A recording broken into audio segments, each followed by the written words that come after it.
Time is precious, and so are our pets. So time with our pets is extra precious. That's why we started Dutch. Dutch provides 24/7 access to licensed vets, with unlimited virtual visits and follow-ups for up to 5 pets. You can message a vet at any time and schedule a video visit the same day. Our vets can even prescribe medication for many ailments, and shipping is always free. With Dutch, you'll get more time with your pets and year-round peace of mind when it comes to their vet care.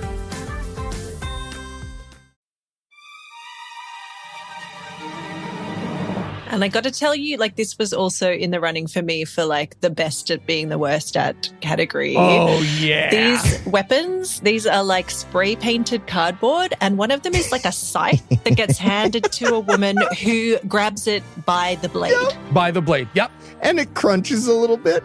And everybody's like, okay, now it's folded. It's going to look, all right. It very much has, like, Steve thought he was making cricket bats, and then they were like, no, Steve, swords! They're swords for the psychodrama. God-Awful Movies.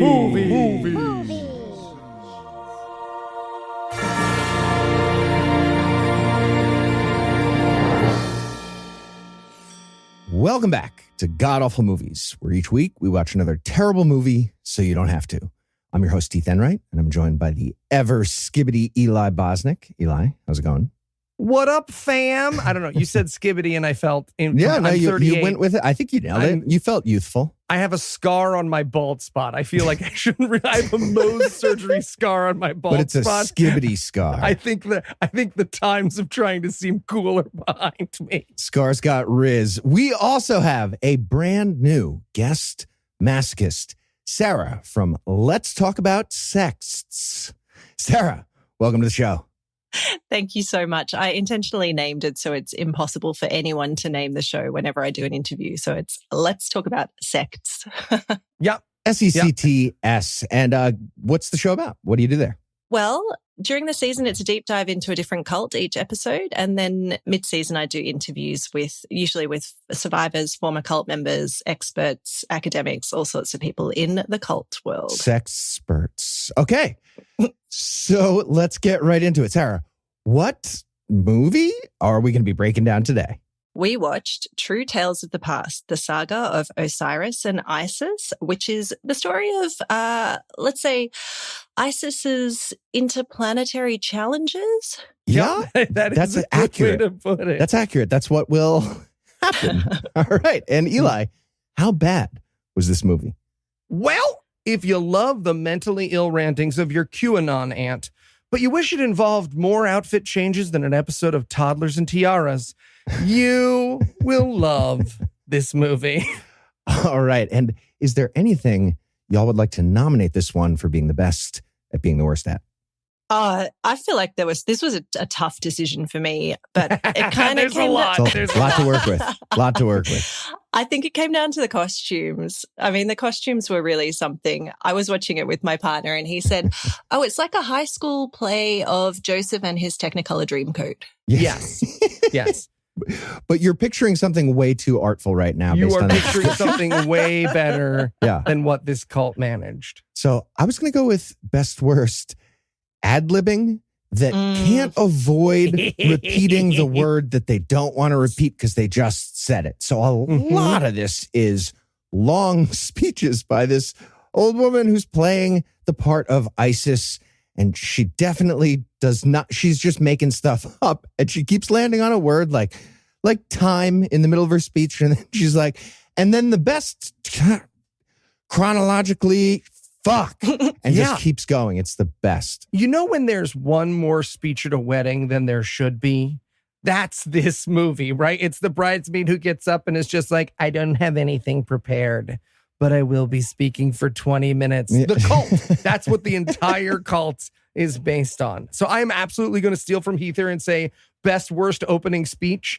I wrote to both Sarah and Heath, because this movie's only 50 minutes long. And the first 20 minutes of it are just a lady saying truly whatever the fuck comes into her head.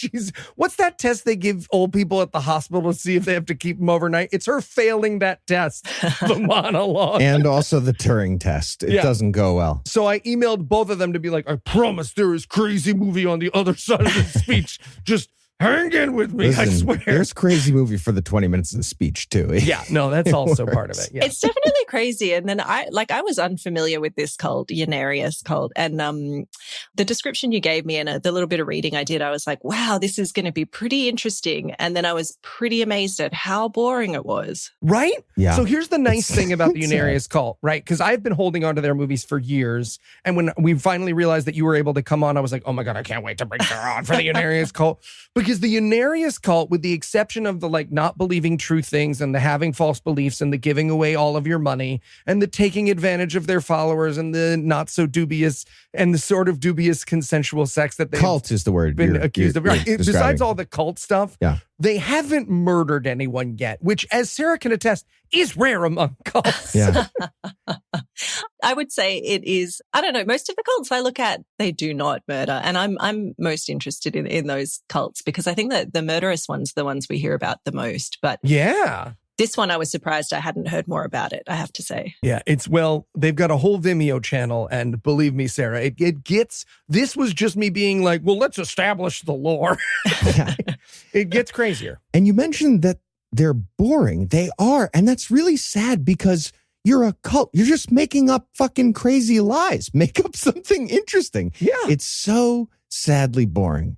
Yeah, we're going to talk about it, but the mythos of this cult is nuts, and it is snoozing in the back of history class level boring. They took Egyptian mythology and like made it boring. Like that was good stuff. And then they like found a way to make it more boring.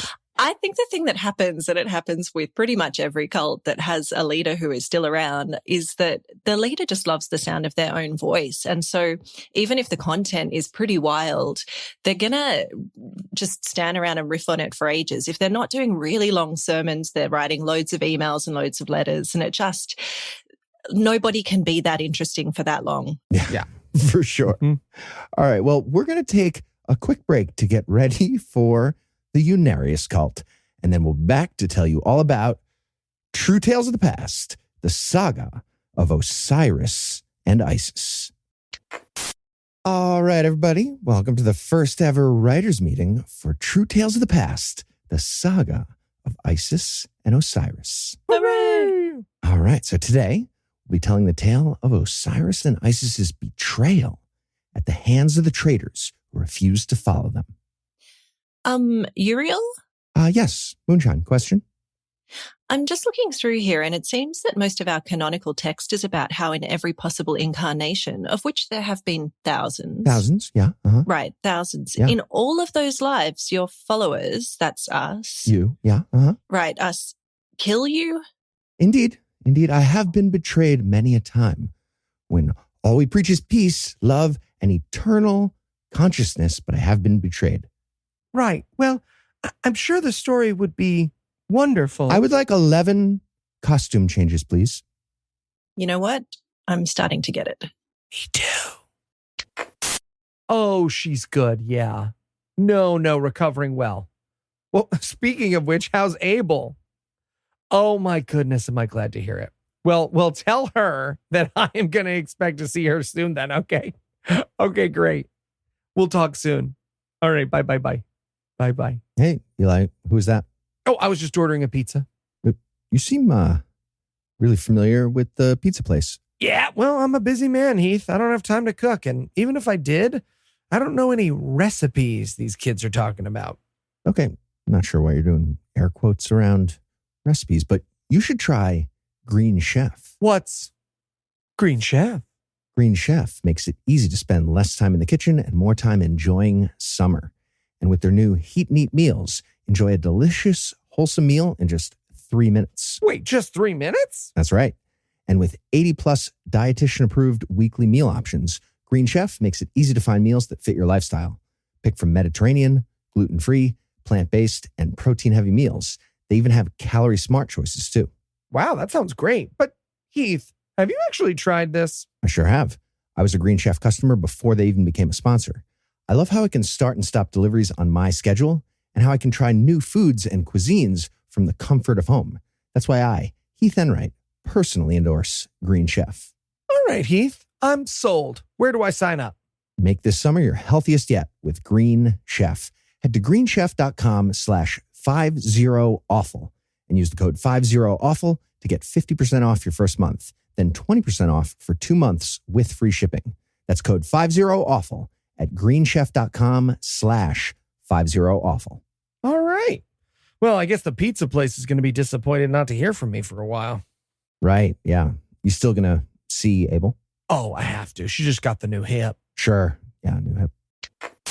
And we're back. So we usually just jump right into the film, but I feel like we could use a little context. And luckily, Unarius.org has all the details to fill us in with a section entitled Welcome to Unarius. The Unarius Academy of Science, founded in 1954 by cosmic visionaries Ernest L. and Ruth E. Norman, is a nonprofit educational foundation.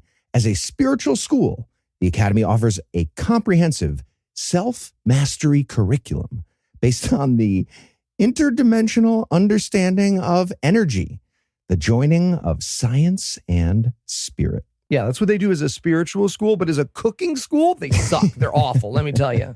So nothing, based on nothing. Continuing, Unarius is an acronym for universal, articulate, interdimensional understanding of science. Okay. And if the double letters at the start of their acronym was the worst thing about them, Heath would still despise them. That's all it took for Heath to be This off could be their the United side. Nations doing great human. I would be so mad about that. It would not be worth it. Yeah. Continuing, since 1954, Unarius has pioneered a self-healing course in past life therapy, which has helped thousands of people to live more constructive, creative, and peace-filled lives.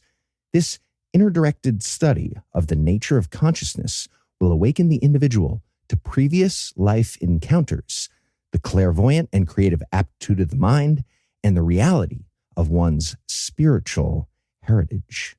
I would say also in a cult sense, it's like if you go into the past lives, you've got a whole new trove of ways that you can hold people's bad deeds against them. Yeah, exactly. Yeah. For sure.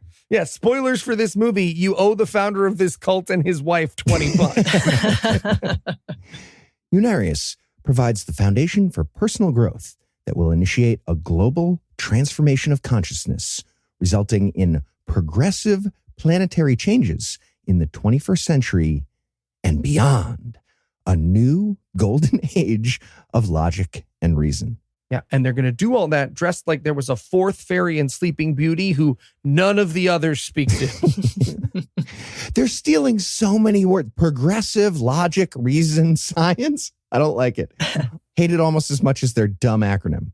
But here's the thing. You're probably wondering, who are Ernest and Ruth Norman? I'm so glad I was wondering that. Yeah. I asked myself. The website has a section called Cosmic Visionaries to tell us all about Ernest and Ruth. The Normans are forerunners for the new age of spiritual renaissance. As teachers of the whole person, Ernest and Ruth Norman have made, it'd be weird if they taught like part of a person. I don't know, like it's a weird thing to specify. I literally wrote in my notes when I read that, I hate when my spiritual teachers only do part of the person. Why would you? Okay, whatever. Oh man, my yogi is just focused on my feet. And I mean, they are ready for nirvana, but shins up, I am fucked.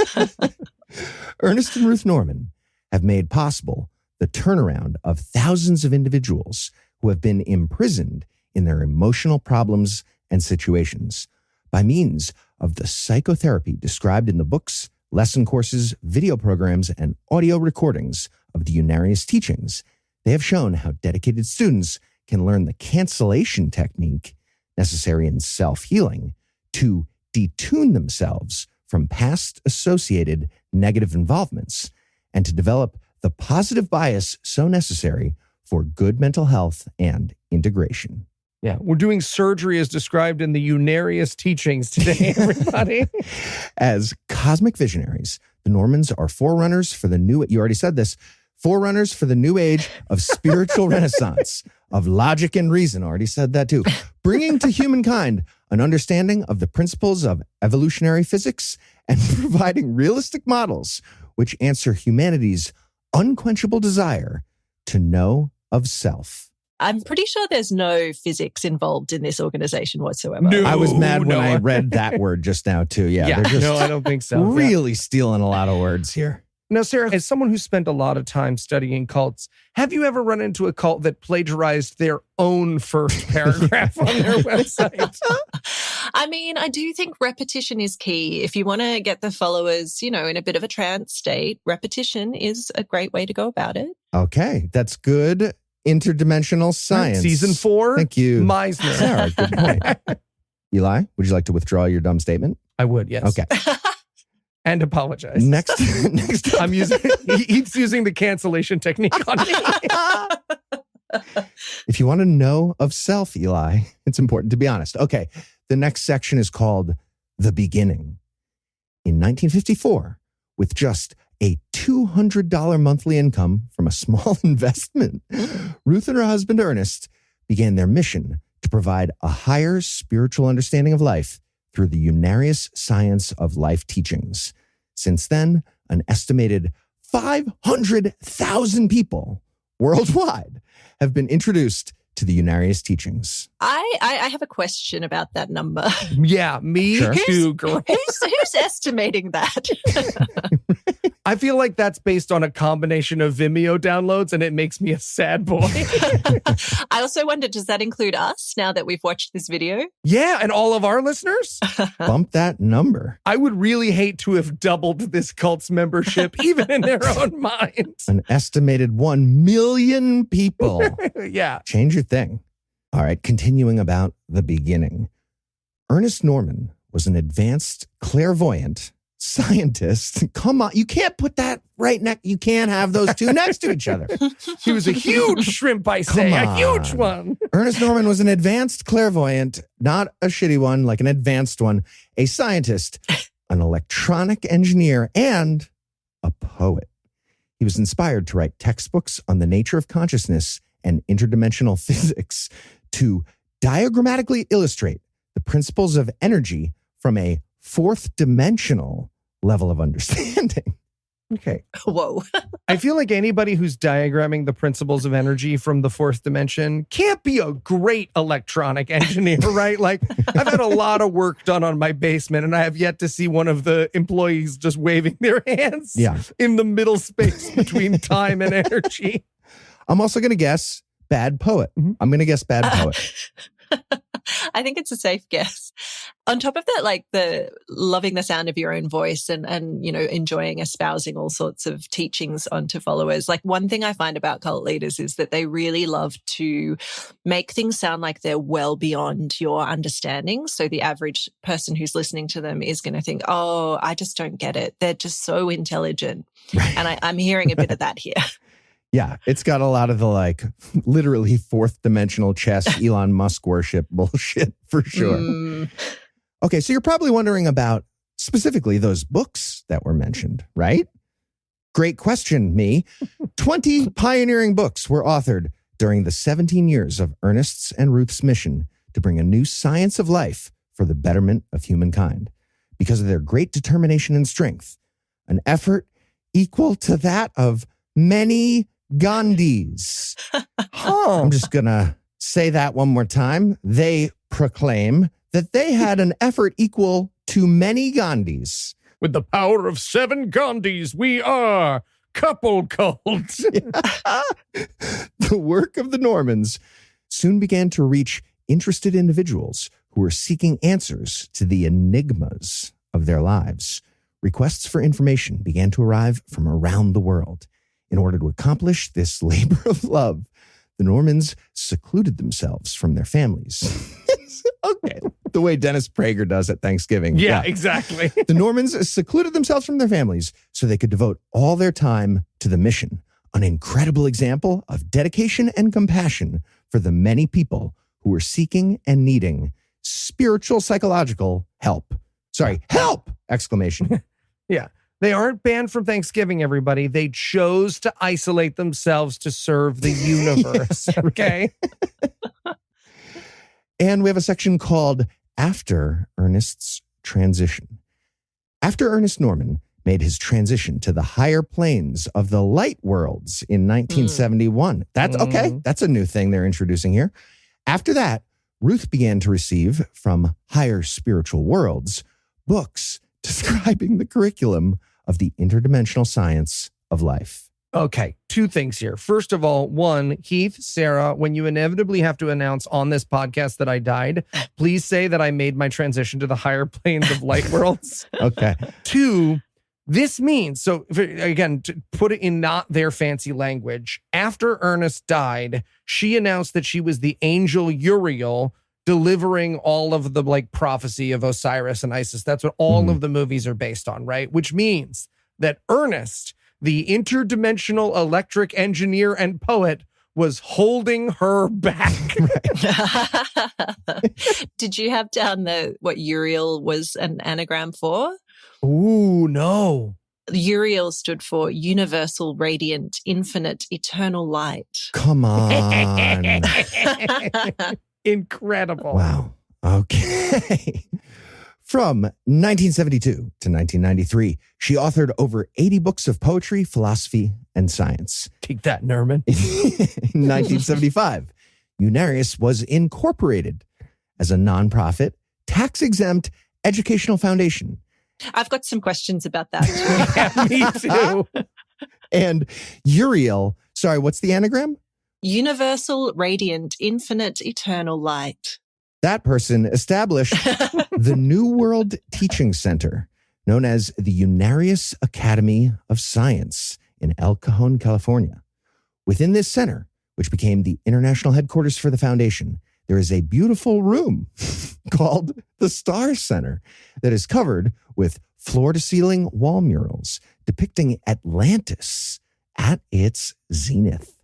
Podcast listener, I've included a picture of this place in our notes, and not so nice bathroom in a Vegas casino is a generous description of what we're looking at here.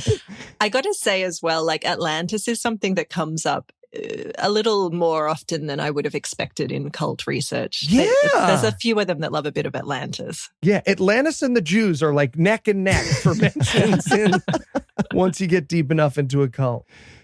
During the ongoing classes and workshops held in the center, students are touched mentally by master teachers from the inner planes, an example of the attunement process necessary for good mental health. Honestly, among cults, just being touched mentally is great news, everybody. We're really I was excited when mentally popped up there right after. Next up, we have a section called Television and Film. In 1978, Ruth Norman began producing television programs and films, extending the teachings of Unarius to a wider audience. Several of these programs were psychodramas. That's what we'll be watching today, everybody. A technique that had been introduced through her pioneering classes in past life therapy. Okay, I just have to describe these because they're incredible. So a bunch of the movies that you find on their Vimeo channel are these psychodramas. And to be clear, what they are in her classes is she goes like, humana, humana, humana, you were a butcher, humana, humana, humana, you were his wife. You guys got in a divorce and he fell in a volcano. And then they do a little improv about it. They do a little improv. These buttoned up 1970s white people do a little improv based on the thing the lady just told them. And they enjoyed that so much that they made them into movies. I think also they were supposed to be reenacting those past lives to sort of help their karma out a bit through the process. Mm-hmm. Oh, I see. Yeah. Okay, and they've done a volcano thing like Elron. They're like volcano. They latch on to a lot of the same shit. The Atlanteans, the volcanoes. There's usually stuff going on. It helps for cults, I guess. Yeah, it helps to learn from each other, in these scenarios. Yes, exactly. Yeah, consilience. That's good. Your world consciousness of science ideas. Continuing. Students with film and television production experience arrived, and soon were training others as the department expanded. I've got some questions about that too. Over 100 television programs and 3 full-length films have been completed. It's way more than 3 now, everybody. It's way more than 3. I hope they're not counting this one, but okay, it's way more than 3. We'll take your word for it. They are presently airing on public access cable television channels throughout the United States of America and are even archived on demand on one station's website. Okay. You know, that was one guy in the newsroom being like, oh no, we save all of these. And she was like, thank you for the compliment. Right. Many thousands of testimonials from students around the world, archived in their letters at the Unarius Center, attest to the great help they have received. These students' healings have been made possible through their application of the scientific principles of cause and effect, described as a past life therapy, understanding the reality of the continuity of consciousness, that there is no death as life is continuous, results in the true knowledge of one's spiritual design and the importance of advancing the progressive intent of one's evolution. Okay, so that's the cult from their mouths. We've got some Aren't knowledge. you glad everything's been explained to you before we jump right into the movie? We're all on the same page. Now that we're all fully informed on the data-driven psychoenergy fourth dimensional magnet vortex of Unarius, or whatever the fuck I just said, let's jump into this very important science documentary. And so before we even started, before I even hit play, there was a clip of something up on the screen. It was this woman playing Uriel in one of her costumes, and it's so very silly. Like I haven't hit play, and I'm looking at an old white lady dressed like a magical weather vane from the future or something like that. Yeah, she looks like your mom's wackiest friend dressed up as a joke you don't recognize for Halloween. Right? Like an episode of Star Trek you didn't see because it was part of the original series. All right. So from there, we get the title and logo. It says Unarius Presents. And then we see a Jesus-looking guy walking through the forest. And apparently this is going to be the wandering sage who's going to be our narrator. Yeah. Interestingly, he is not in any of the movies. I thought maybe the wandering sage would be like the narrative device for the rest of these films. But I clicked through like, I don't know, 7 or 8 of the movies that they have on their Vimeo. The wandering sage never appeared again. So I think this was someone's like boyfriend who was just like, well, I don't really have a part in the movie. And Uriel said it was really important that I be part of the story. I don't know. Maybe it's like once they saw that beard up on a big screen, they were like, never again. Never again. It's like rough. working with Shia LaBeouf. Yeah, I get it. It was upsetting to me. He has the goatee that I actually had in real life approximately in 2005. It's phenomenal. I know that was like the time when you could have one, but I had that one, so it wasn't even cool in 2005. Keith, I want you to know I have that photo on my phone, and in the rare instances when you call me, it is the thing that comes up on my phone. Seriously? Of course. Where did you get it? Ah, God damn it. Never should have given me your mom's number. Okay.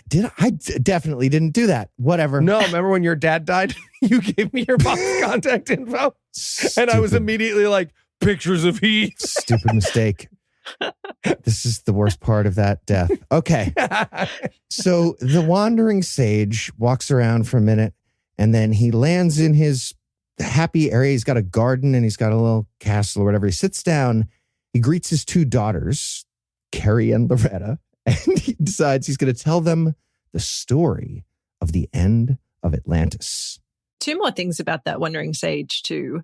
His accent, like the way he speaks, is so odd. It's very affected. And I noticed immediately, which you noticed through the rest of the film too, like they just don't even stop to re-record when he messes up a line at all. No. Psychodrama really means no second takes. Yes, like aside from, the storyline and the special effects and every other aspect, it's dogma film that we're watching. Yeah. Yeah. So here's the story from The Wandering Sage of the end of Atlantis. Late Atlantean society, they were doing well, but some people became pretty greedy and corrupt.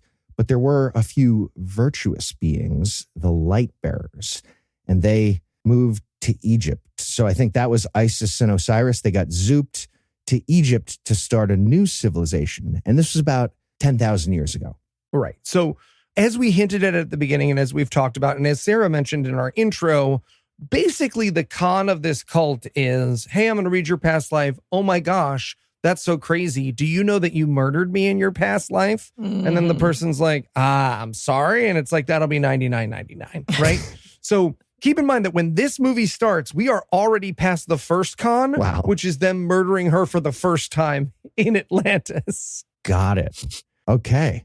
I think also we should know that some sort of alien powers are the ones capable of zooping these two light bringers to Egypt. That's going to come into play later. This is Isis and Osiris. And according to what I could tell from the Unarius website, which again is Space Jam levels of ancient, but this is what I could tell. Isis and Osiris are aliens/angels sent down to Earth to give us the important knowledge that they did, but then they got killed and reincarnated, he said, so that they could show up in Egypt. They talk about incarnations. This is one of them, right?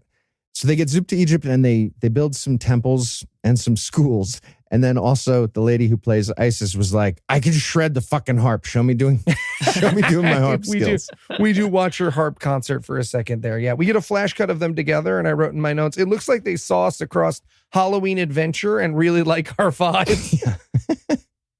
And then we cut over to Egypt, where this is going to happen. And we see all the white people of ancient Egypt. All the white people of ancient Egypt sit against like a really modern drab staircase and manicured gardens. Yeah, yes, exactly. And they're waiting for Isis and Osiris to arrive. They're, I guess, students of Isis and Osiris. And they just, the group has to do like the rabble thing just for a second would be fine in the movie. But they decided to make them rabble for way too long, and they do very badly. Oh, they rabble for a while. Also, can we take a moment to pause and talk about these costumes? Everyone is either dressed as Sarah said at the beginning, an extra in a production of Joseph and the Technicolor Dreamcoat, or like what your Republican uncle thinks people dressed like at Woodstock. But it's him dressed that way? The makeup is also worth commenting on. Yes. It's really, look, if you watch this movie for one reason, it should be to watch white men in their 60s in 1978 experimenting with eyeshadow for the first time. Right. So Isis greets them all when she arrives. And she's like, oh, I actually didn't tell you all I was going to be here, but you all sensed it with the global consciousness that I taught you. Obviously, good magic. Nicely done. That's established. And then she starts her big speech. She's holding up a flower as a fidget spinner the whole time. It's very distracting for her, is what I mean. Yeah. Here's the basic idea of the speech. She says, I'm going to tell you about love, but not how you know that word. Love is the infinite oscillation, whatever the fuck that means, because you can just say that in cults and dumb and stuff. And people are like, yeah, waves or something. I don't know. Yeah. 2 sentences into this speech, she says, quote, love holds the world together or apart, whichever way you would like to look at it. And we get very exciting, her first outfit switch. Oh, fuck yeah. So we see her doing a little shiny dress dance thing, arm dancing in a new shiny dress. There's a lot of arm dancing. Mm-hmm. I think we have to be clear here. She's still there giving her speech the entire time to her audience, but there are these interludes where she's floating in the middle of the screen with kind of psychedelic colors around her. Think video clip for Groovers in the Heart, and that she's in a different outfit every time, and they are spectacular. They are. I want all of these outfits. To be clear, my live show performances will not be complete until I am in every outfit that Unarius wears in this movie. Yeah, so that was an exciting little arm dance. Straight to another floaty cutaway like you were describing. She's talking in between, but like it's just a dumb speech. This is like, I don't know, 20 seconds later. And she's like, also, I am a lavender themed witch. I have an outfit for that. So we see that for a second. At this point in the movie, my notes are just, this woman has had 4 outfits in the 8-minute movie. That's an outfit every minute. 5 outfits, 6 outfits. I'm just counting outfits at this point. Yeah. We learned that a lot of things are each other. That's a pretty popular cult thing too.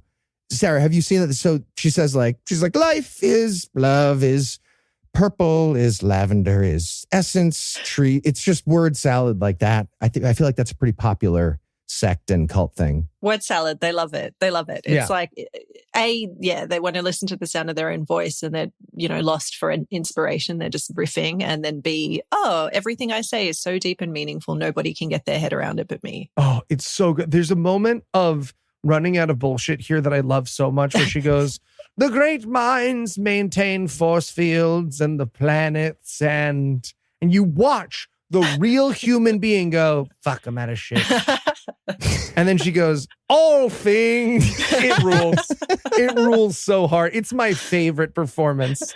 And it's very importantly, she also explains here that everything is the infinite love of the brothers. And then you watch her be like, sorry, I forgot to explain the brothers. This is kind of a big deal. They're the spiritual minds who motivate the cosmos and keep them together or apart, however you want to think about it. They maintain the force fields and the planets and that's when she does the thing Eli was describing. Yeah. We also learn that they don't say God, they say infinite intelligence. Yes. This is also a very important moment for me. So about 10 minutes into what will be a 17-minute speech is the first time she says in conclusion, in case anybody is wondering. Yeah. She's going to conclude this speech for the next 18 minutes. It's pretty fun. Yeah. I did enjoy, the speech is ridiculous, but I could barely follow it because of that word salad. I did enjoy the reaction shots of this crowd because you get to see this crowd, just their physical appearances are very silly. I enjoyed that. Also, like half the time they look really bored as well. It's like very odd that they haven't made them look a little bit more interested in what's going on. Right? We've just gotten to, watch the dailies, tell Steve to smile or something. Right. She also has a very ironic part of the speech here where she talks about the egos of men, right? There are men who refuse to love and build giant structures to their egos. And she is literally standing on the grounds of her museum she built to herself as an aim. And making a whole film, which is obviously a vehicle for her to be in all of her different outfits the entire time. And also, like, her speech is all about love and, all of these high-minded things. But then the story is all about betrayal. So it's kind of the flaws of man, it's just that juxtaposition of, I'm talking about love and how wonderful the world is, but you have all betrayed me and you will pay is the underline, I think. Yeah. I'm watching somebody with a magical weather vane helmet be like, oh, by the way, false gods and propaganda movies are bad. So watch out for that. You're going to run into some liars. Head on a swivel, everybody. Yeah. Also, we get a crowd shot here that was very important to me spiritually as a human being, and I want to talk about it. There are two people wearing Oompa Loompa costumes standing next to each other. Okay. And You're talking about the couple that looked like tomatoes, I'm assuming? Yep. Yeah. The tomato Oompa Loompas. Yeah. My question is, did they choose a couple's costume for the movie? Or did they show up to set and they were like, wow, great. Well, there's not time for one of us to go home and change. I feel like that was their meet cute. And they their eyes locked across this set and they were like, oh my God. You think they're still together? Like someone's got parents who's like, whenever they get asked how they met, they're like, the apps. Exactly. Yeah, there was a little bit of problems with the camera here. The camera team for, I don't know, the goddess of wisdom or whatever the fuck she is, had a big leaf blocking the shot. Several times bugs crawl over the camera. They just keep going. There's a tilt shot at one point that looks like the cameraman passed out, and I just wrote in my notes, I get it. This was shot in like 1989, somewhere about there. Mm-hmm. Yeah, I don't know. Maybe the stock was really expensive. You just had to keep going. Yeah, you got to do what you can. I did enjoy when she decided at one point to try to put away her fidget spinner flower thing. And she was like, all right, I got to put this away. And then she reaches in to her crazy outfit and she's like, no pockets, fuck. Pulls it back out and continues her ridiculous speech. So after pump fake the end of that speech so many times, she's finally like, Osiris is done with the young boys. Love, okay, bye. And she walks off. So I think we all need a break. And then we'll be back with more True Tales of the Past, the Saga of Osiris and Isis. Isis, this is the mothership. We are coming to retrieve you and Osiris. Oh, excellent. When will you be here? When the moon turns in the 8th house, on the 11th hour, we shall arrive. Ooh. What's ooh? I just wish you had told me, your father has a doctor's appointment. Why did you make Dad a doctor's appointment on the day we're visiting? You didn't tell me when you were coming, so I just Yes, made we it. did. We talked about this months ago. But you didn't say what time. It's fine, Isis. What time is Dad's doctor's appointment? All right, just give me a sec. Let me look on the calendar. Oh, she wrote it on the physical calendar. Yep. Okay, I'm back. And? He didn't write it on the calendar. Let me call him and then I'll call you back. You really got to start using the calendar on your phone. They updated it and now I can't see the day anymore. No, Mom, it's just on month mode. You got to click the schedule and then you click the word schedule. Well, I'm talking to you. I can't see it while I'm talking to you. Okay, well, when the moon turns in the 8th house, on the 11th hour, we shall arrive. Okay, call your father and tell him that. You tell him. You tell him the information I'm telling you. The physical calendar. Okay. Hey, welcome to upstate New York, where Heath and I are from. Fashion school. How can I help you? Yeah, I'd like to learn how to dress comfortably. Comfortably, got it. So which sports jersey were you thinking you would wear? No, I was thinking sort of a classy, casual, just everyday wear. Classy casual. Is that a team? Hockey? No, it's a kind of clothing. You probably want something from Quince. Oh, what's Quince? Quince has the closet staples you'll want to reach for over and over, like cozy cashmere and cotton sweaters for just $50, breathable flow knit polos and comfortable lightweight pants that somehow work for both weekend hangs and dressed up dinners. Nice. That sounds great. It is. The best part? Everything with Quince is half the cost of similar brands. By working directly with top artisans and cutting out the middlemen, Quince gives you luxury pieces without the markup. Okay, but what about like ethics? Quince only works with factories that use safe, ethical, and responsible manufacturing practices and premium fabrics and finishes. Have you actually tried it? Well, I have. Eli, hey, what are you doing here? Quince sent us some products to try when they first became a sponsor. We got a pair of pants for Anna, and then for our second purchase, we got those pants again because she really liked them. Okay. That's why I, Eli Bosnick, personally endorse Quince. All right, you two. I'm sold. Where do I sign up? Keep it classic and cool with long-lasting staples from Quince. Go to quince.com/awful for free shipping on your order and 365-day returns. That's QUINCE.com/awful to get free shipping and 365-day returns. Quince.com/awful. All right, guys. Thanks. But Eli, if you have Quince, why are you here? Oh, I was back home and I wanted to buy a Monster Energy hat. Hmm. I don't know, dude. How old is your girlfriend? My wife is an adult. Sorry, man. No can do. And we're back. When we left off, Isis closed her big speech, and now we're back with the wandering sage and his daughters telling the story. This is where we're going to meet the murder plotters. Yeah, this is also where I emailed Heath and Sarah and said, please don't quit the podcast in various forms. I promise there is a movie after this. Right. So in the story, the students took the wisdom of Isis and Osiris all over the world, but there were some evil students who resented the demigods or whatever they are. And one of them, I think this is Seth's buddy. Set or Seth is like the Egyptian name, right? Yeah. And one of his buddies is like, all right, somebody needs to take some initiative, if you know what I mean. And he's talking to a couple other people. So they start a murder plot here. Yeah, they really go back and forth on the Set thing. I felt like they were doing what I do at a party where I don't quite hear someone's name. And I'm like, right? Yeah, no, you know. So in the mythology, I think Seth or Set is a sibling of Isis and Osiris. By the way, they're siblings and like brother, sister, wives together all at the same time. Mm-hmm.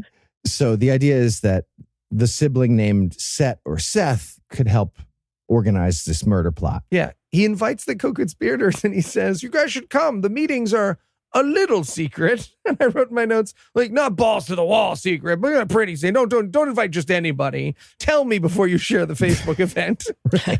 So those other people kind of go along and they're like, yeah, okay, we'll do a murder plot. Sounds good. And then we get an insane segue from the wandering sage. This might be my favorite line in the whole movie. It's pretty fantastic. I have a lot of questions. I did have a lot of questions all of a sudden. Can I do it? Please. Isis knew, due to advanced electronics that she kept underneath her temple and kept communication with the other planets, she was given a message through this communication device that the brothers would be coming and take them back to their home planet. Yeah. So advanced electronics that talk to other planets has been introduced. And why is she just keeping them underneath her temple? It's just such a weird that she kept underneath her temple. Advanced electronics. So bizarre. It feels like something she was considering unveiling to the cult. Like she was going to be like, and I found the alien electron. But she couldn't get, Chris to agree to be on the other end of the walkie-talkie she wrapped in paper mache. So it ended up just being a piece of the movie. Yeah. So we get the Zoom call here. Isis calls Spaceship 33 from the planet Eros. Some guy picks up. I guess this is one of the brothers. And Yep. The brother uses a necklace medallion thing as a Zoom screen. Headband. Kind of cool. He speaks entirely in telepathy. He doesn't speak. He just beams his thoughts into the Zoom call. So we see his face just with this weird kind of half smile and her face with this kind of weird half smile. And we just hear the words over the top. It's so good. And nobody seems clear on sort of how close you need to be to the device for communication, because she's definitely holding up to her mouth like she's going to talk into it, but he's just standing there. Hey, back it up. You're really close. Okay. Wow. It's like when you FaceTime your mom and you've got to be like, why don't you put it on a table? Hey, why don't you put it on a table? No, now you closed it. You closed your laptop. I'm looking in your ear. I can hear you still. Inside your ear. Right. So the brother picks up and he's like, hey, Isis, what up? And telepathically, of course. And she explains that the mission has been accomplished. Her and Osiris taught the light and the radiance to the world. And he's like, cool. So pick up in 20 minutes or whatever. I'm going to pick you up on Earth and fly you out to space. But we got to make a stop on the way. Why? Yes. Why? What is the point of this?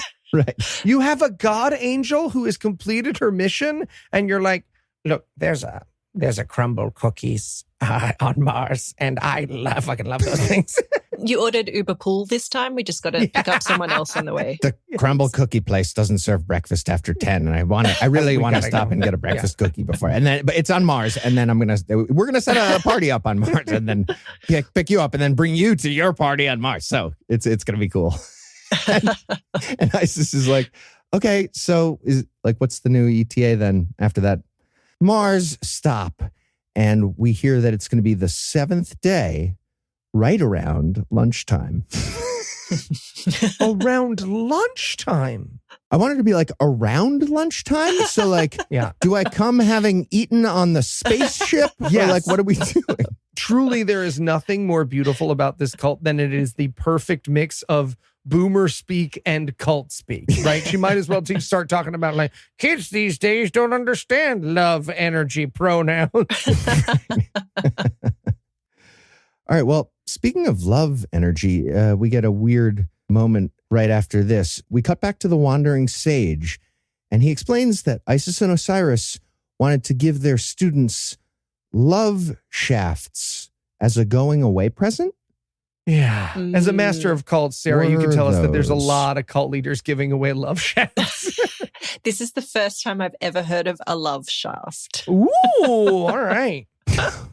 So Isis meets with the students, presumably to give out gift bags with love shafts inside. Yep. I don't know. Mm-hmm. She explains that the brothers of the cosmos are going to fly them off the planet. There's no extra seats on the spaceship, and with the party in Mars, it's all locked up. Heath, do you mind if I reenact the applause that happens when she announces that the spacecraft is coming? Yes, please do. Just do the little line there for a second. Do you Okay, mind? so spaceship is coming, and I will be leaving on the 3rd moon. All right. Oh, is it just one of you is going to clap? That was it. It was literally 2 guys. Yeah.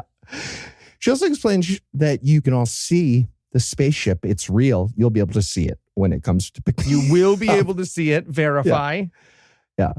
And now we learn that Seth, the murder guy, and the half-brother of Osiris, according to this, is even more angry, and he's really ramping up the murder plot. Yeah. They're full brothers in the mythology, but they're apparently half-brothers in this. They're half-brothers in the Unarian mythology. Can we talk about the space work with the scroll?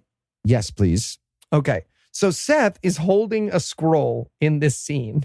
And in the beginning of the scene, it scrolls like out sideways. He's got a horizontal scroll, right? But then at some point in the scene, he changes his mind and just flips it, and it's a vertical scroll. But they kept both takes. It was the part that bothered me the most about this scene. The thing that bothered me was how long it took him to read the scroll. Yeah. Like, he's the slowest reader in film history. He's sounding it out. He's slow upside down and right side up. So he doesn't have half of that time he doesn't have an excuse. Yeah. Very slow. Also, the guy standing next to Seth just went fucking wild with the eyebrow pencil, right? Because it was very clearly, it started out as an eyebrow pencil mistake. And then he was just like filling. Oh God, they're starting the cameras, filling. Right. So Seth is reading this scroll / plan. I guess the murder plan is on the scroll. He like wrote it out for himself, and he's reading it to his followers. And he explains that the Space Brothers are landing soon, and this is why they have the resentment. Seth has been trying to kill his brother and sister for like generations and incarnations, but now he's extra mad because the Space Brothers are landing, and there's going to be like, I don't know, it was described like there's going to be redundancies on Earth or something. Like there was a corporate merger and the followers of Seth are going to get fired. How is the lateralizing of the power structure going to be affected by you getting picked up by aliens? Yeah, didn't quite understand. Because I have 2 T's on my quarterly review in a row, and that the third one means a raise. And I need to know if the aliens are changing that. And then he tells them, okay, so we're doing this this murder plot. We're going to do a secrecy pledge. And before he even asks for like any sort of physical affirmation of the pledge, some hands go up. And he's like, oh, yeah, well, okay, yeah, hands up. Sure. Yeah, I'm also, yep. Or that's, of course, secrecy pledge, hands up. It assumes that they were doing some kind of salute or other gesture, right? But like no one agreed before the psychodrama what that gesture was. Yeah.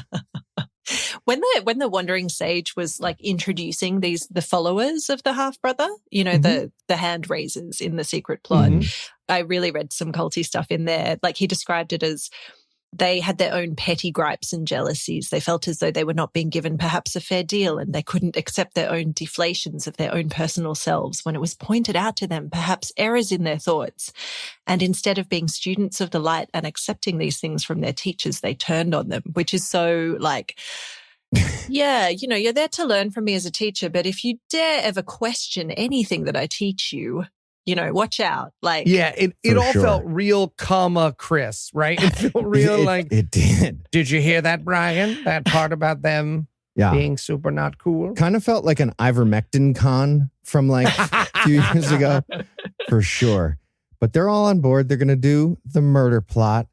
They're going to rule Egypt somehow. And then Seth is like, okay, Heil chap, good meeting. We're doing Heils, right, at the end? Because we did it from the... All right. They get a little Heil going. They actually all do that. And then we see one of the evil army. I think this was the first guy who hatched the plan that he went to Seth with.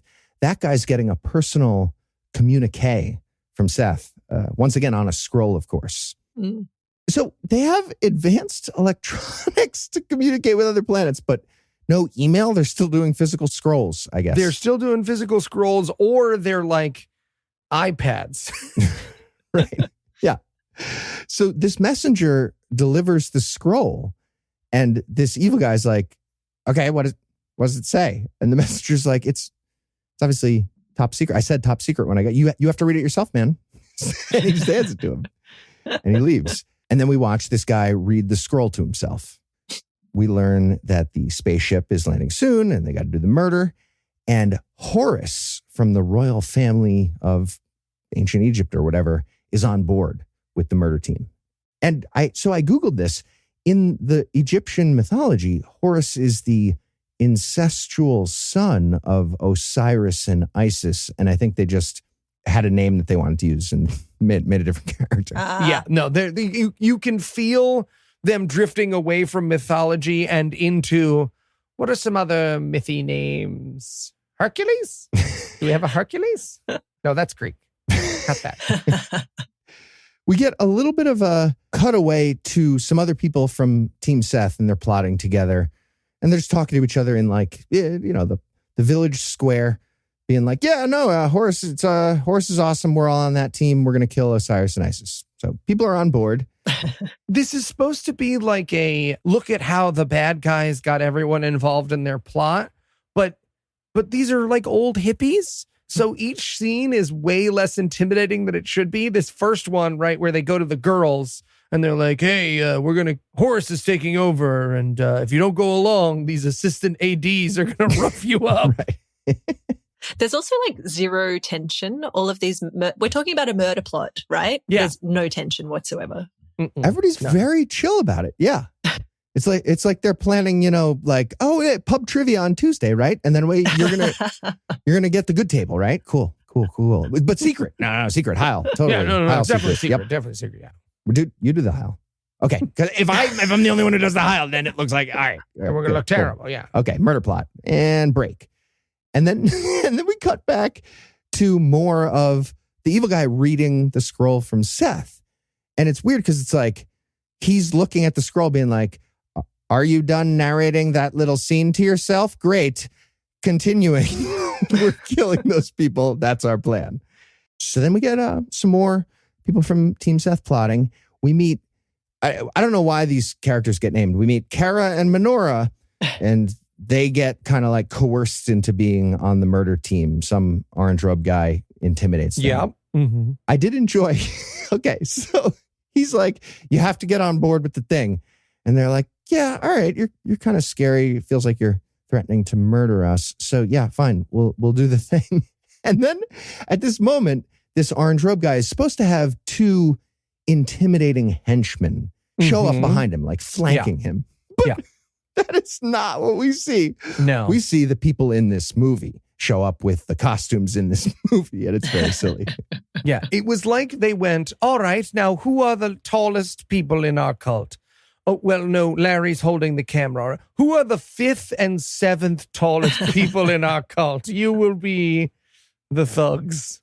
So then we cut back to the evil guy. Did we ever get a name for the evil guy? The one who hatched the plot? Who's reading the scroll here? So I thought it was Seth, but then Seth started talking about Horus, and I found myself trying to make sense of the Unarius cult, and I was like, no, Eli, you deserve better. You don't have to make sense out of this. Put away the yarn and push pins. It doesn't matter. Yes, exactly. Yeah. Put away the chart. Okay. Fair enough. So that guy's reading the scroll some more. And then we watch him recruiting some more people. He goes up to two guys. One guy's got a book. He's like, hey, what you reading there? Grabs it, closes it. Fuck you. Doesn't matter. Yeah. And gives his pitch. What are you reading? Doesn't matter. Not part of the scene. Yeah. I mean, conversation. Yeah. Camera.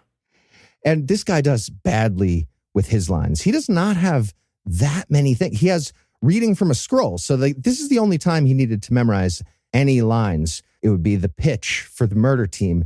And he keeps ending a sentence and not realizing he still has more lines. And, and then nobody's talking and he has to keep going. It's the best. All right. So from there, we cut back to that guy reading the scroll to himself some more. And he learns that they're going to need to gather some weapons. And we watch him get 3 swords out of a little hole. And I got to tell you, like, this was also in the running for me for like the best at being the worst at category. Oh, yeah. These weapons, these are like spray painted cardboard. And one of them is like a scythe that gets handed to a woman who grabs it by the blade. Yep. By the blade. Yep. And it crunches a little bit. And everybody's like, okay, now it's folded. It's going to look all right. It very much has like, Steve thought he was making cricket bats, and then they were like, no, Steve, swords. They're swords for the psychodrama. Also, can I give a note to this group of murderers? Way too many of them brought multicolored flags to the murder. Way too many. They did. they did. That's going to confuse things. You're supposed to use those flags to like know what team you're on. Everybody went different. So this whole scene was, I laughed so hard when they cut to it. So we see him get the weapons, and then we cut to, you remember the Braveheart scene, the big psych up speech, right? He's got the whole army assembled. He's on the horse going up and down, giving the psych up speech. We're watching that, but we're watching, again, the cast of this movie do that. So it looks like a Ren Fair army is being yelled at by a guy in a very silly robe. Yeah, it looks like a homophobic senior home is doing their own drag show as some form of revenge.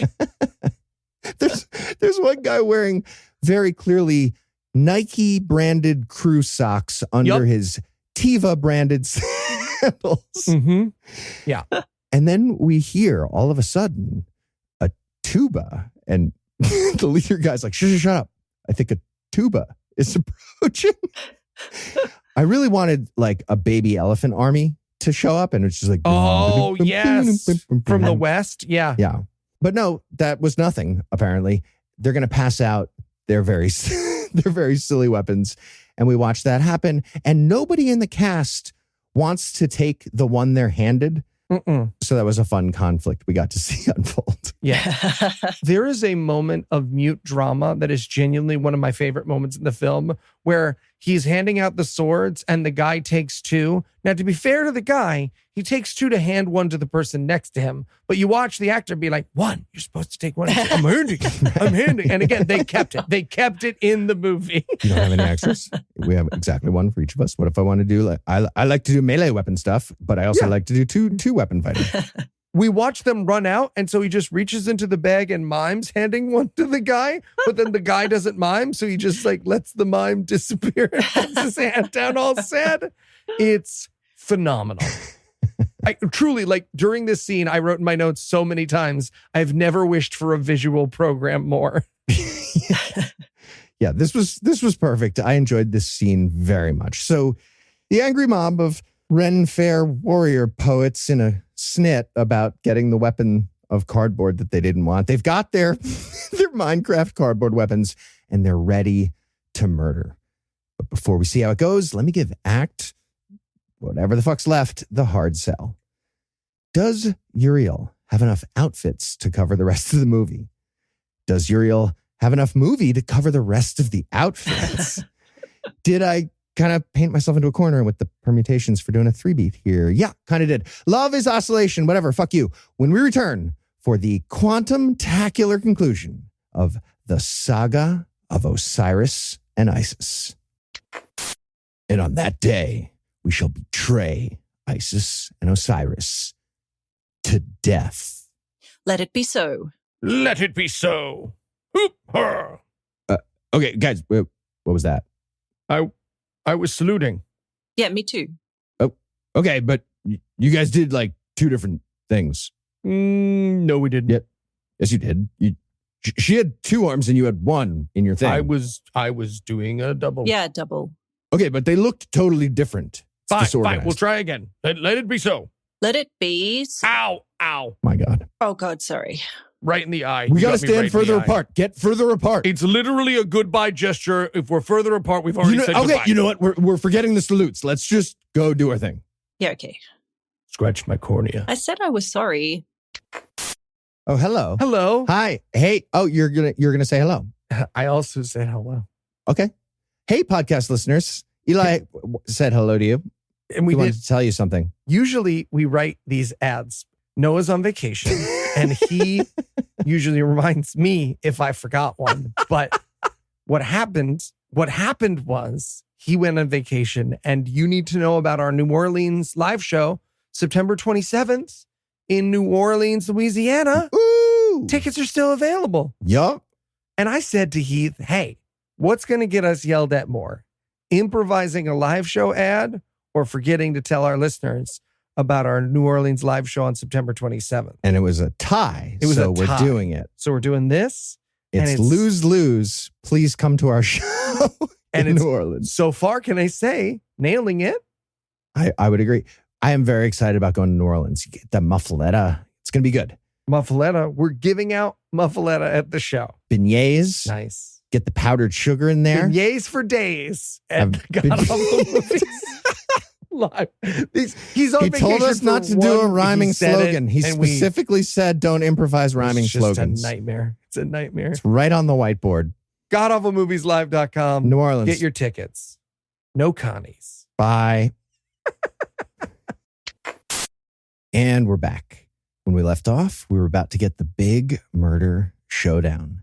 And now Isis and Osiris walk up, like over the hill where this battle formation is ready. And they say hello like they're starting an HR meeting with these people. Oh, hello, everybody. Yeah. Also, let's be clear. They, like Isis and Osiris, it's just Isis explaining everything. Osiris is like an arm candy. Oh, yeah. Exactly. He's given up. We do see his new goatee thing, though, which it's turned to gold somehow. It has turned gold. Mhm. And it has a very visible golden strap to it, like a cartoon character in a costume. It's the best. Now, may I read this quote from the opening of the closing of this speech? Because it made me laugh out loud for a while. Please. Here's the exact quote. Okay, now it's up to you. Goodbye. Which means I'll be leaving. I won't be here anymore. This is my goodbye speech. I laughed for a while. That made me laugh too. Yeah, I laughed for a while. Yeah. Also, we should point out that the spaceship keeps intercutting here, so it felt like she was being played off by the spaceship during this final speech. Yeah. And that graphic is amazing. Oh, it's incredible. It's Mystery Science Theater levels of fun. Yeah. the flying saucers excellent. And the sound effects. Don't forget the sound Oh, effects. Yeah. And then of course, it's mentioned that all the frequencies and the energies have been implanted in the dimension. So you'll all be good to go.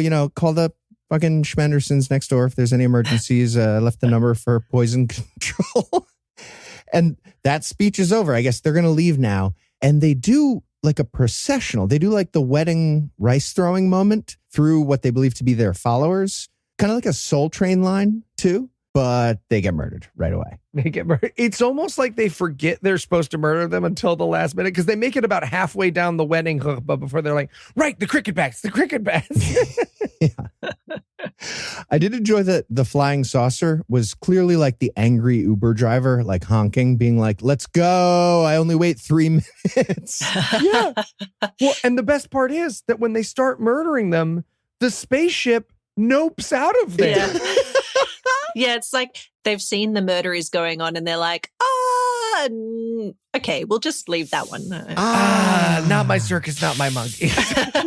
Like they thought they were going to a dinner party and it was an orgy and they walk in the front door and they're like, nope, no. All right. It's a murder orgy of violence. Okay. We're out of here. I wonder if like among the aliens, Isis and Osiris are kind of like that couple who keep getting murdered whenever they're trying to plant the seed of eternal wisdom. Right? Like, that friend who's always breaking up and making up with their relationship on Facebook to the extent like you don't really want to talk about it anymore. I bet that's how the aliens view Isis and Osiris. They're like, no, don't even talk to them about Eros because they're just going to get murdered by their followers again. Okay.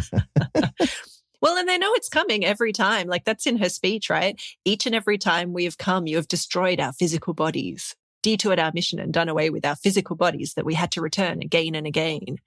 Right. Like that was like an annoying errand they had to do each time in these incarnations. One of the things on their chore wheel for the cult is, and don't murder us and destroy our physical bodies. But is it also a good excuse kind of to recycle the same storyline a few times so you don't have to come up with a new one if it's like Isis and Osiris again and again and again? That does make it a lot easier. All right.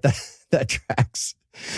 So from there, we cut back to the wandering sage telling the final part of the story. And here he explains the big twist, I guess, in their head. He was on that spacecraft. So he's also one of the siblings of Isis and Osiris and maybe half sibling of Seth. Yes. He was the one that looked out the window and was like, murder going on. Let's get out of here. Yeah, exactly. Yeah. Right. Yeah. So he took off there and I guess he landed here in this garden where he's telling the story. And now they have this amazing civilization, of course, including a very big, beautiful university that he mentions and then gestures behind him, but there's just a fence. No.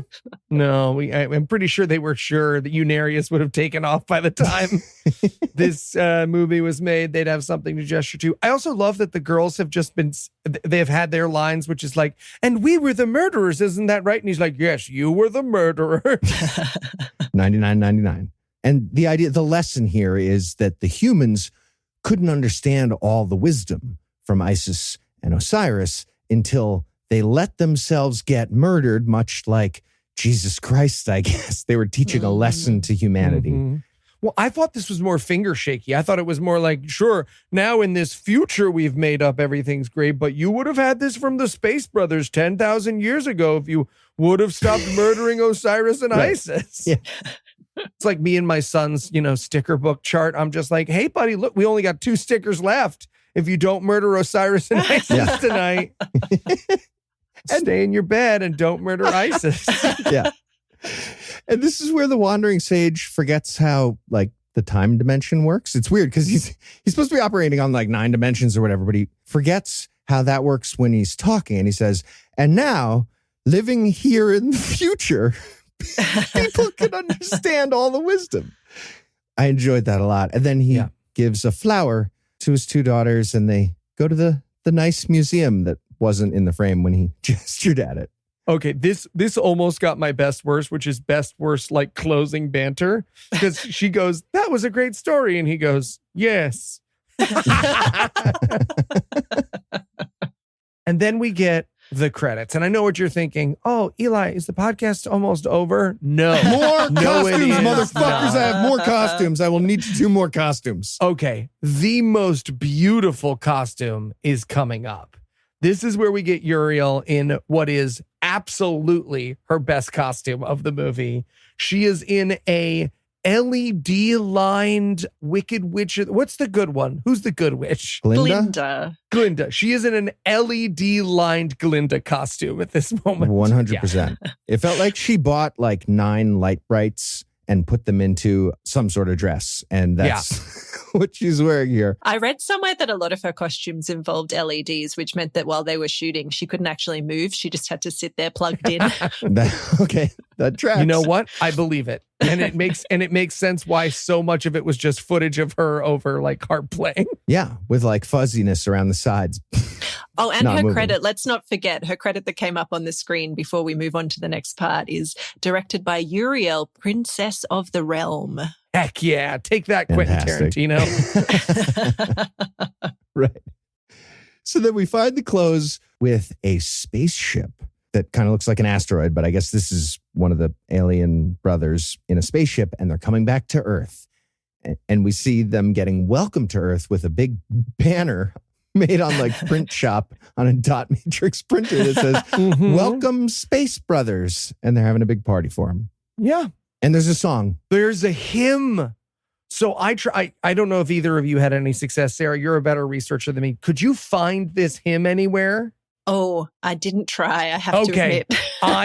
I went on their website. I looked for this I was typing in random lyrics. I asked ChatGPT, which was like, hey, even I'm not going to hallucinate that hard, because it is your very classic like 1960s, 1970s hymn, but it's just the gibberish that's come out of this woman's mouth.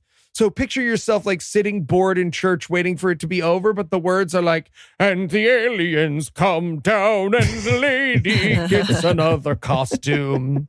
So of the words that I managed to write down while laughing between tears, this is in the hymn, quote, bringing us a laser Bible, a brotherhood of inner space.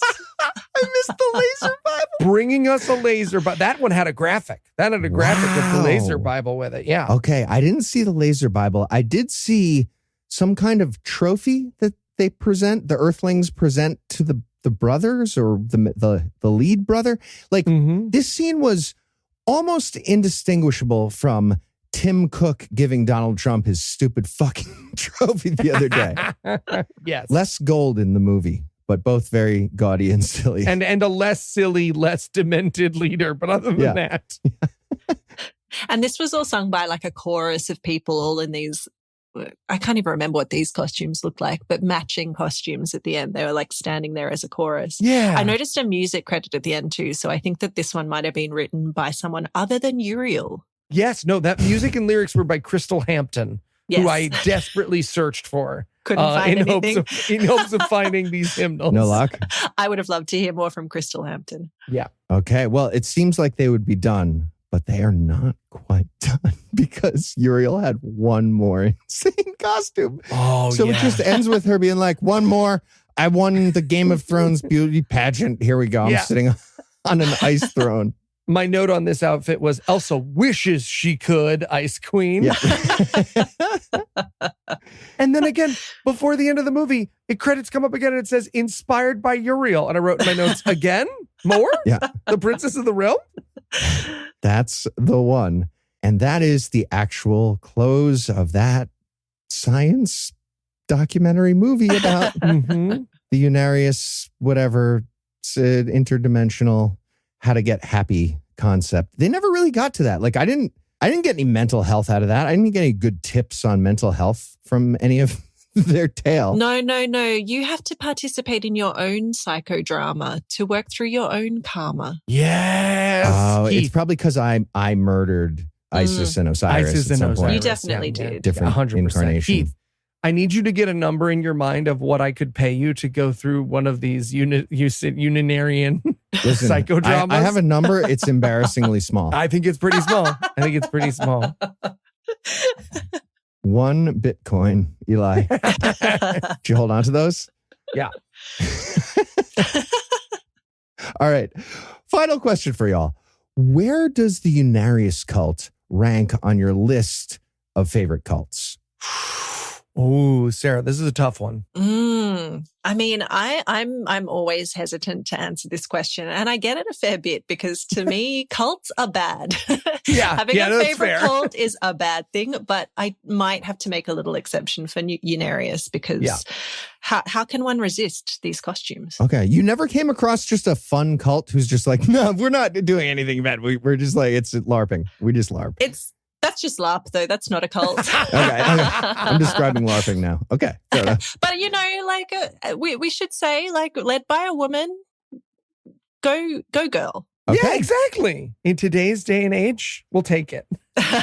All right. God forbid a woman have hobbies, Yeah. as the internet would say. I'd rank them pretty high too. Up near the Urantia cult, the ones they made the tea and they did the actually some similar lore in their thing Or too. the boob cult with the swastikas. Oh, I don't know that one. What? Yeah. Remulans. Oh yeah. Oh, is Or it the the- Raelian? The Raelians, yeah. Ah, yes. And then yes. then we've got Happy Science Cult, which has provided many movies for our podcast. Yeah. I bet. They make mostly anime films, but it was your first time, Sarah, so I didn't want to expose you to one of the. They're also like And they're 3 like 9 hours hours long. long. Yeah. Oh, well, thanks for the 50 minutes. That was very kind.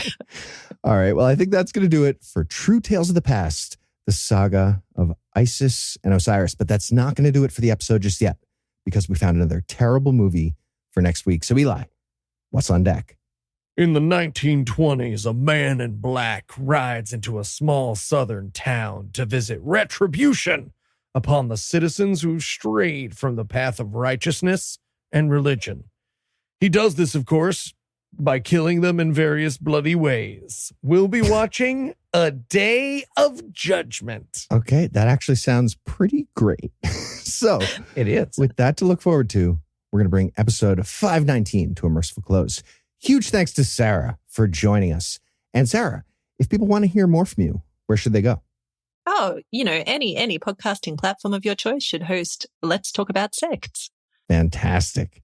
And of course, a big thanks to our Patreon donors for all the generosity.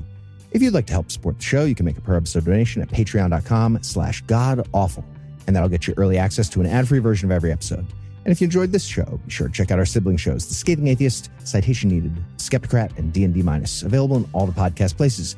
If you have questions, comments, or cinematic suggestions, you can email godawfulmovies@gmail.com. Tim Robertson takes care of our social media. Our theme song was written and performed by Ryan Slotnick, Bill Giraffes on Mars. All other music was written and performed by our audio engineer, Morgan Clark, and was used with permission. Thanks again for giving us a chunk of your life this week. For Sarah and Eli, I'm Heath. Promise to work hard, turn another chunk next week. Until then, will you be with the American Graffiti clothes? Unarius Cult went on to make 45 more movies on their Vimeo channel. We're going to get to know them real well. Also, I'm pretty sure my aunt was an incarnation of ISIS for a few years in the 70s. She got better. She's better now.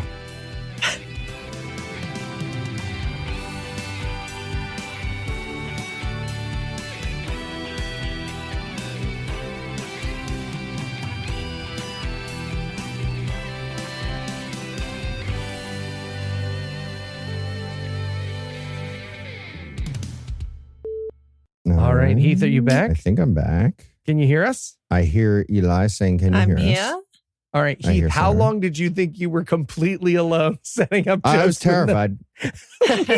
We kept responding to you, and I was like, wow, Heath's not really letting me get in here. For like 4, it wasn't until we started talking at the same time that I was like, oh, thank God he can't hear Okay, us. it was kind of meta because I was like, and I finished the sentence. Nobody's talking though. Do I have more lines? I'll go At a fuck certain myself point, and keep we talking. realized, and so we were being quiet, just listening to you set up jokes with more and more, and then they go to a place. You have to talk about the movie now. You have to be in the podcast too. The preceding podcast was a production of Puzzle and the Thunderstorm LLC, copyright 2025, all rights reserved.